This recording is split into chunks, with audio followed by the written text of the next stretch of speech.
All right, I hope y'all are having a good day today. I posted in the community tab here a request for questions from the members. This is a members only exclusive Q&A where if you are a member of the channel, you can ask me a question and I will answer it for you here in this video. If you're not a member of the channel, right below this video where next to the subscribe button, it should say join.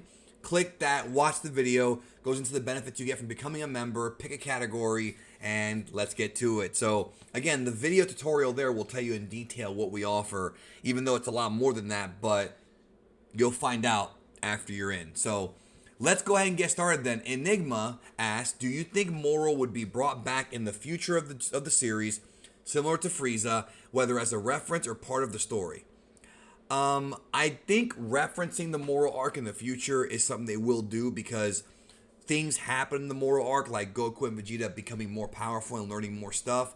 But as far as Moro becoming a recurring character, good guy or bad guy, I don't like that idea. I think whoever takes out Moro, however he goes out, that should be the end of the Moro character. It was a fun ride, but we got to move on to the next thing. Only my opinion. Casey the most. Of all the Dragon Ball content, who is, in your opinion, the most useless character? I would say Chaozu, but Chaozu actually did something in Dragon Ball. He's probably the most useless now. Honestly, it's probably like a filler character, like a Marin, or I wouldn't say Launch. I mean, she's not really that useful, though, honestly. So I guess that, to me, would be my choice, even though I like that character. Cooking with the King says, do you think Broly will be introduced to the show mastering his power like KALE did? I think Broly will be introduced into Super after the Broly movie. We have not seen the last of Broly, but I don't think he's going to master his power like KALE did. I think he's going to get something totally different. David Medina writes, can you explain all of the new releases that have come out? For instance, I know the US got Steelbooks, but also I saw a DBS complete series and a regular Blu-rays for Z. Was that for US too, outside the US? I can't get into every single release, but if you're talking about the recent ones, which I'm guessing is your question, yes, they have released Dragon Ball Z on Steelbook now. It's the same exact release that was the 30th anniversary. The Blu-rays they wanted to charge like, 200 something for. They have now released them by quote seasons.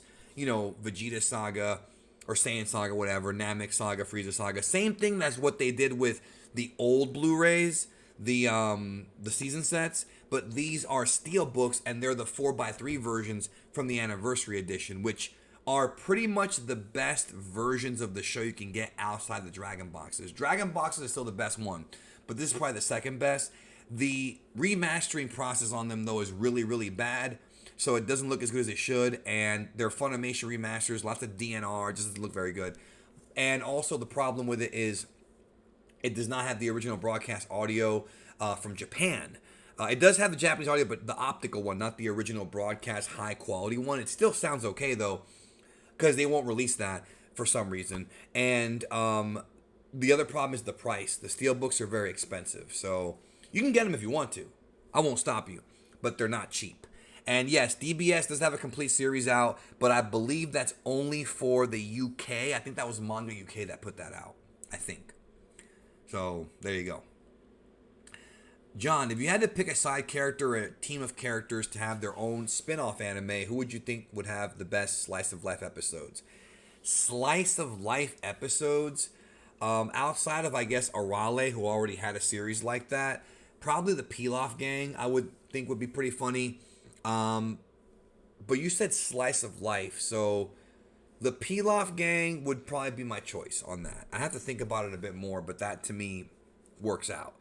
The other characters can have like actual shows like Pride Troopers and Trio the Danger, but Slice of Life I think goes to somebody more comedic.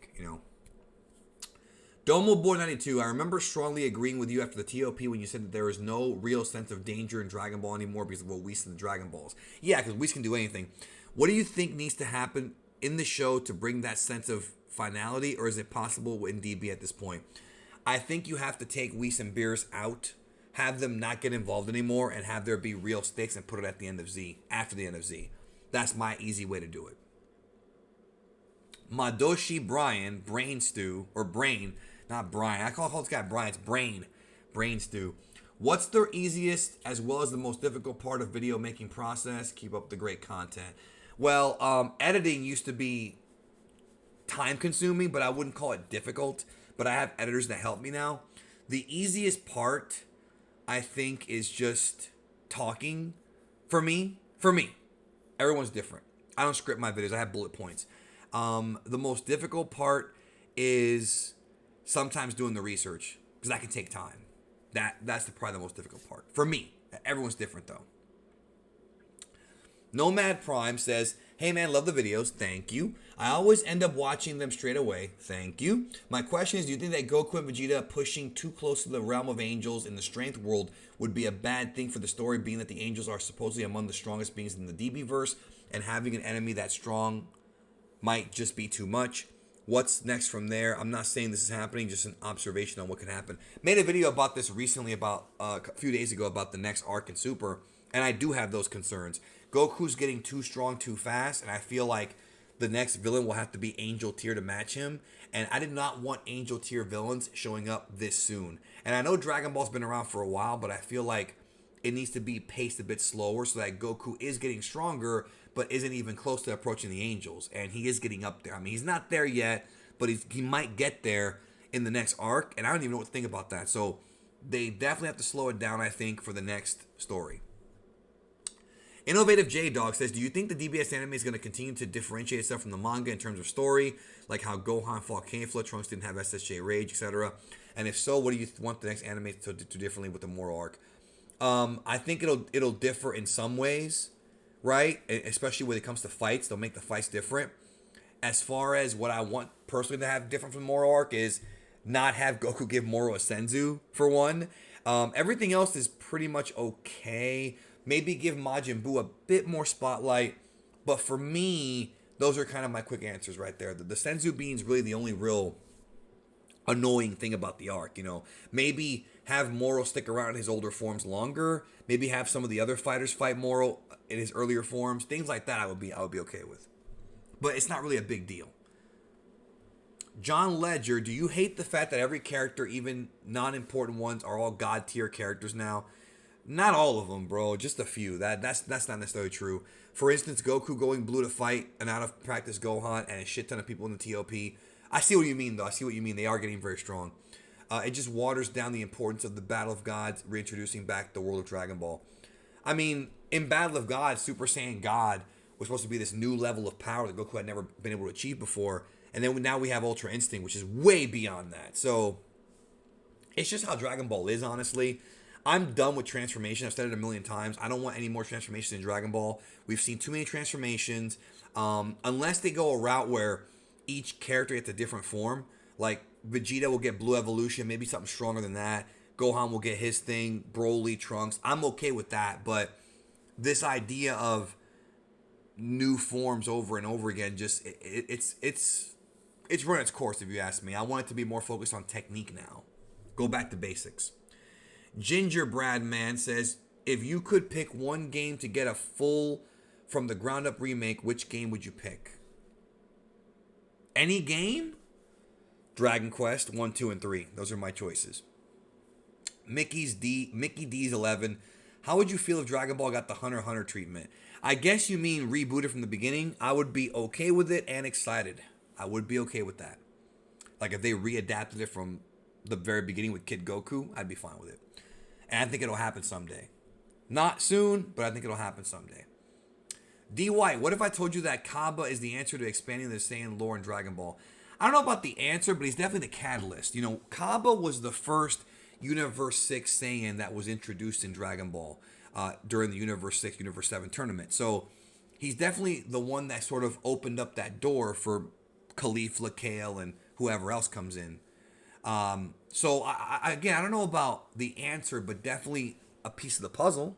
I'll say that. I mean, he's the one that Vegeta establishes friendship with, so I feel like that's going to lead to something at some point, I hope. Tomas, with now having truly mastered Ultra Instinct, do you think Goku will achieve something brand new and much stronger in order to compete against future villains? How do you feel about that? I hope not. No more transformations. I want Goku to just get stronger in UI and just leave it at that. You know, just get stronger at with what he has now. Ryan Torley, what is your opinion on the design of Omega Sin Shenron? I love it. His design was based on a Dragon Quest final boss that Toriyama drew not years, but like a couple years before GT. And I love that design, bro. The spikes, like I like it. I mean, I like the way he looks. I actually used to dislike the way he looked when I was younger, but he grew on me over time. Amari, don't call me A. Marie. What if they do an arc where they do a real GT versus Super crossover in DBS? Did a video on that a few years ago called "How Dragon Ball GT Can Fit into Super," and there is a way to do it. It's a little bit of wonky stuff there, honestly, but there is a way to make it work and keep GT like valid. You know what I mean? There are ways to do it besides just going the heroes route and doing the alternate realm or alternate universe thing. There are tricks to doing it. I thought about that already, and I think if they do it, I'd be okay with it. That'd be super fan servicey, but why not? Agatha, do you think Frieza will be shown in the next arc? It depends. It depends on what they do. If they go to Planet Sadala, I could see it to where it would be Frost. That's probably the guy who would be their biggest thorn in their side. But I do think Frieza will make cameos here and there. I don't see why not. He's going to come back. I mean, the story of Frieza's feud with Goku and Vegeta and even Broly's involvement may not be over. I mean, the Broly movie opened up a lot of story content for the future involving those two characters, plus also Chi-Lai and Lemo and all them. So, I do think we're going to see Frieza again. Whether it be in the next arc, though, I couldn't even tell you. But we'll see him again at some point. Dragon. Bro, do you think Toyo will butcher the Moro arc and Vegeta's character development will be wasted? Should have asked me that a month ago, bro. I mean, the Moro arc's pretty much over. So whether or not, I mean, there's only a couple chapters left. So either he already butchered it in your eyes or he didn't. I mean, it's up to you. I think he butchered some of it, but I don't think he butchered the entire arc. At the end of the day, if the arc has a good ending, I'm going to give it a thumbs up. Even though it had some nonsense with Goku last chapter, I still will enjoy the whole of the arc. You know what I mean? I still feel it's mostly positive. Even though he did bring it down a bit, it's still pretty positive, I think. Julian David Hoffer, says, why does no one think... This is a long question, bro. Let me read this. Okay. Why does no one think Frieza will be the final villain? Sure, a Toriyama flies by the seat of his pants, especially today. But there's no reason to... Actually, it's less today than it was before. But there's no reason to resurrect Frieza and have him be involved with the story if he's going to be anything less than the final villain of the story. No, I disagree with you because Frieza being alive does not mean he'll be the final villain. Frieza could be the villain that brings in other villains. Remember how they wrote him in Broly where Frieza was not the main antagonist in that film. It was Broly, even though he wasn't really a villain. Frieza's the one that kind of cultivated him, found him, instigated the fight between him and Goku and Vegeta with Paragus involved. So I disagree. I don't think Frieza's going to be the last villain at all, man. I think there's going to be something much worse than him. He's not powerful enough to be the final villain, if you ask me. Even if he trains, he's just not... It would be anticlimactic if he was the actual final villain. I just don't see that being the case. But I could see him getting involved in the final arc and being one of the people that gets taken out last. But as far as being the true definitive final villain for Dragon Ball, I just don't see it. Now I'm going to finish reading what you said here. He was always the best villain Toriyama made anyways. I agree, obviously. I'll never understand why people shit on him coming back in TOP, nor why anybody thought Broly would kill him. He feels like no one understands storytelling. I think people didn't like the TOP stuff because it took Majin Buu out, maybe. I don't really remember the reaction because I was covering that story when it happened, the Frieza return, and I remember everybody being pretty excited, at the idea of Frieza and Goku working together. And it wound up paying off in the last episode, which was a great moment. So I remember people loving it, and I remember... As far as Broly killing him, I don't really remember anybody saying Broly would kill him, though. Like, I don't know who you talked to, but I don't remember people saying that. Broly pummeled him for, an hour or whatever? But, maybe more than that. I don't even remember. But, as far as Frieza, like, actually, being the last villain, I don't think so. But I think he'll probably end up being the thorn in their side, like the Joker, where he keeps coming back and bringing in new people to go against Goku and Vegeta. I could see that. Or having him get involved, but he's not going to be the ultimate, like, we have to use the universe's power to beat this guy. It has to be somebody new and somebody more threatening. With that being said, I'll bring this Q&A to a close. Hope you enjoyed it. Thank you so much for watching, and take care of yourself and each other, and I'll talk to you next time.